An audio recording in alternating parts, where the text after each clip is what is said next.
നമസ്കാരം. കേരള പോലീസ് സേനയുടെ അത്യുന്നത പദവിയിലേക്ക് ഉടൻ തന്നെ എത്തുമായിരുന്ന മുതിർന്ന IPS ഉദ്യോഗസ്ഥനും ADGPയുമായ MR അജിത് കുമാർ ഭരണഘടനാപരമായിട്ടുള്ള കടമകളും നിയമപരമായിട്ടുള്ള അതിർവരമ്പുകളുമൊക്കെ ലംഘിച്ചുകൊണ്ട് സർവീസിൽ വലിയ തിരിച്ചടികളിലേക്ക് നീങ്ങുന്ന കാഴ്ചയ്ക്കാണ് ഭരണസിരാ കേന്ദ്രം ഇപ്പോൾ സാക്ഷ്യം വഹിക്കുന്നത്.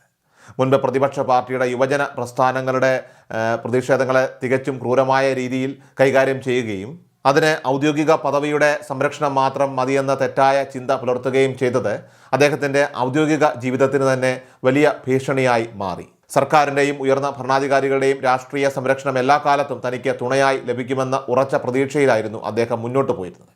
എന്നാൽ പിന്നീട് പുതിയ അന്വേഷണ പുരോഗതികൾ വിലയിരുത്തുമ്പോൾ ആ ധാരണകളെല്ലാം തന്നെ പൂർണ്ണമായി തകരുന്ന പശ്ചാത്തലമാണ് തെളിയുന്നത്. പ്രത്യേക അന്വേഷണ സംഘം SIT നടത്തിയ സമഗ്രമായ പരിശോധനകളും അവർ സമർപ്പിച്ച ഔദ്യോഗിക രേഖകളും ഉദ്യോഗസ്ഥന്റെ നിയമപരമായിട്ടുള്ള സർവ്വ പ്രതിരോധങ്ങളെയും നിഷ്പ്രഭമാക്കിക്കൊണ്ട് വലിയ കുരുക്കിലേക്ക് എത്തിച്ചിരിക്കുകയാണ്.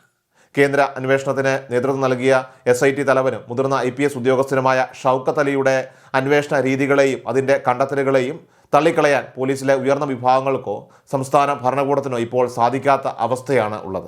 തികച്ചും കൃത്യതയോടെയും അതോടൊപ്പം തന്നെ വസ്തുനിഷ്ഠമായിട്ടും പൂർത്തിയാക്കിയ ഈ ഒരു അന്വേഷണം കേരള പോലീസിൻ്റെ ഔദ്യോഗിക പ്രൊഫഷണലിസത്തിന് വലിയൊരു തെളിവായി സർക്കാരും സംസ്ഥാന പോലീസ് മേധാവിയും ഒരുപോലെ ഇവിടെ അംഗീകരിക്കുകയാണ്.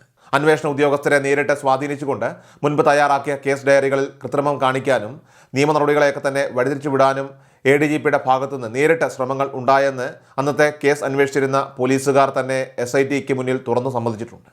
ഇത്തരത്തിൽ പോലീസ് സേനയിലെ താഴെത്തട്ടിലുള്ള ഉദ്യോഗസ്ഥർ നൽകിയ നിർണായക മൊഴികൾ മറച്ചുവെക്കുക എന്നത് ഏതൊരു സർക്കാരിനും അസാധ്യമായിട്ടുള്ള കാര്യമാണ്. അതിൻ്റെ അടിസ്ഥാനത്തിൽ മേൽ നടപടികൾക്കായിട്ട് സമർപ്പിച്ച റിപ്പോർട്ട് ഉദ്യോഗസ്ഥൻ്റെ ഭാവി നടപടികളെക്കുറിച്ച് വ്യക്തമായ സൂചന നൽകുന്നു. പ്രത്യേക അന്വേഷണ സംഘം സമർപ്പിച്ച ഈ നിർണായക രേഖ ലഭിച്ചയുടൻ തന്നെ സംസ്ഥാന പോലീസ് മേധാവി നടപടികളിലേക്ക് കടക്കുകയും ADGPയുടെ ഔദ്യോഗിക വിശദീകരണം ആവശ്യപ്പെട്ടുകൊണ്ട് കാരണം കാണിക്കൽ നോട്ടീസ് അയക്കുകയും ചെയ്തിരുന്നു. എന്നാൽ ഈ ഘട്ടത്തിൽ നിയമപരമായിട്ടുള്ള പ്രതിരോധം തീർക്കാൻ ശ്രമിക്കുന്നതിന് പകരമായിട്ട് ചോദ്യം ചെയ്യലുകളിൽ നിന്നൊക്കെ തന്നെ വിശദീകരണങ്ങളിൽ നിന്നൊക്കെ തന്നെ വിട്ടുനിന്നുകൊണ്ട് ദൂരദേശത്തേക്ക് മാറി നിൽക്കുന്ന നിലപാടാണ് അദ്ദേഹം സ്വീകരിച്ചത്. കാരണം കാണിക്കൽ നോട്ടീസിന് കൃത്യമായ മറുപടി നൽകാതെയുള്ള ഇത്തരം അസാന്നിധ്യങ്ങൾ കേസ് അട്ടിമറിക്കാൻ നടത്തിയ ഇടപെടലുകളിലൊക്കെ തന്നെ അന്വേഷണ വിധേയനായ വ്യക്തിയുടെ പങ്ക് കൂടുതൽ വ്യക്തമാക്കുകയാണെന്ന വിലയിരുത്തലിലാണ് ആഭ്യന്തര വകുപ്പ് എത്തിയത്. പോലീസ് സേനയുടെ അച്ചടക്കത്തെയും വിശ്വാസ്യതയെയും ഒരുപോലെ ബാധിക്കുന്ന വിഷയമായതുകൊണ്ട് തന്നെ ഇനി ഇത്തരം വീഴ്ചകൾക്ക് യാതൊരു വിധത്തിലുമുള്ള സാവകാശവും നൽകേണ്ടതില്ലെന്നാണ് ഭരണ നേതൃത്വത്തിൽ നിന്നും പുറത്തുവരുന്ന സൂചനകളൊക്കെ തന്നെ വ്യക്തമാക്കുന്നത്. വളരെ പെട്ടെന്ന് തന്നെ ഈ റിപ്പോർട്ട് അന്തിമ നടപടികൾക്കായിട്ട് സർക്കാരിന് മുന്നിൽ എത്തും എന്ന കാര്യത്തിൽ സംശയമില്ല. അന്വേഷണ സംഘത്തിൻ്റെ കണ്ടെത്തലുകളുടെയൊക്കെ തന്നെ അടിസ്ഥാനത്തിൽ ADGPക്കെതിരെ സസ്പെൻഷൻ ഉൾപ്പെടെയുള്ള കടുത്ത അച്ചടക്ക നടപടികൾ ഉണ്ടാകുന്നതിനൊപ്പം തന്നെ വകുപ്പ് തല വിചാരണകളും മറ്റ് നിയമപരമായിട്ടുള്ള പ്രോസിക്യൂഷൻ നടപടികളും നേരിടേണ്ടി വരും. മുൻകാലങ്ങളിൽ ഈ വിഷയം ഒതുക്കി തീർക്കാൻ രാഷ്ട്രീയ നിലപാടുകളുടെ തണലിലും അതോടൊപ്പം തന്നെ ഭരണസ്വാധീനത്തിലും വൻ നീക്കങ്ങൾ അരങ്ങേറിയിരുന്നെങ്കിലും നീതിന്യായ സംവിധാനത്തിൻ്റെ കർശനമായിട്ടുള്ള ഇടപെടലുകളും അന്വേഷണ സംഘത്തിൻ്റെ സമാന്തരമായിട്ടുള്ള നിരീക്ഷണങ്ങളും കാരണം ആ പരിശ്രമങ്ങളെല്ലാം തന്നെ പാളുകയായി. കുറ്റമറ്റ രീതിയിൽ സമർപ്പിക്കപ്പെട്ട തെളിവുകൾ നിലവിലുള്ളതിനാൽ തന്നെ അന്വേഷണത്തെ തടസ്സപ്പെടുത്താൻ ശ്രമിച്ച ഉയർന്ന പോലീസ് ഉദ്യോഗസ്ഥർക്കും അതിൽ പങ്കാളികളായിട്ടുള്ള മറ്റുള്ളവർക്കും ഇനി നിയമത്തിൽ നിന്ന് രക്ഷപ്പെടാനുള്ള വഴികൾ പൂർണ്ണമായി അടഞ്ഞിരിക്കുകയാണ്.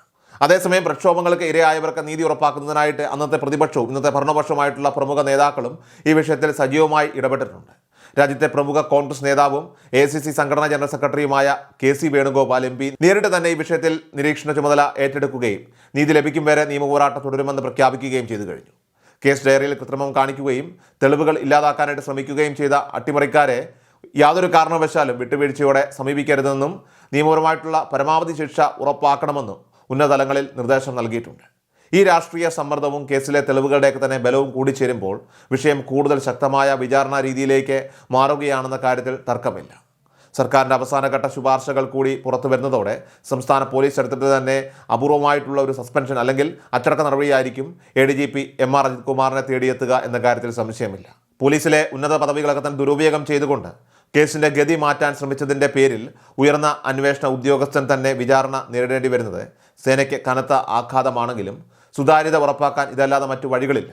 SIT മേധാവി ഷൗക്കത്ത് അലിയുടെ ശക്തമായിട്ടുള്ള കണ്ടെത്തലുകൾ ഭരണകൂടത്തെയും സംസ്ഥാന പോലീസ് മേധാവിയെയും ഒരുപോലെ കൃത്യമായ തീരുമാനമെടുക്കാനായിട്ട് നിർബന്ധിതരാക്കിയിരിക്കുകയാണ്. ഏതായാലും വരും ദിവസങ്ങളിൽ സംസ്ഥാന ആഭ്യന്തര വകുപ്പ് പുറപ്പെടുവിക്കുന്ന ഔദ്യോഗിക ഉത്തരവുകൾ എന്തായിരിക്കും എന്നതിലേക്ക് മാത്രമാണ് ഇപ്പോൾ പോലീസിനുള്ളിലെയും പൊതുസമൂഹത്തിലെയും ശ്രദ്ധ കേന്ദ്രീകരിച്ചിരിക്കുന്നത്.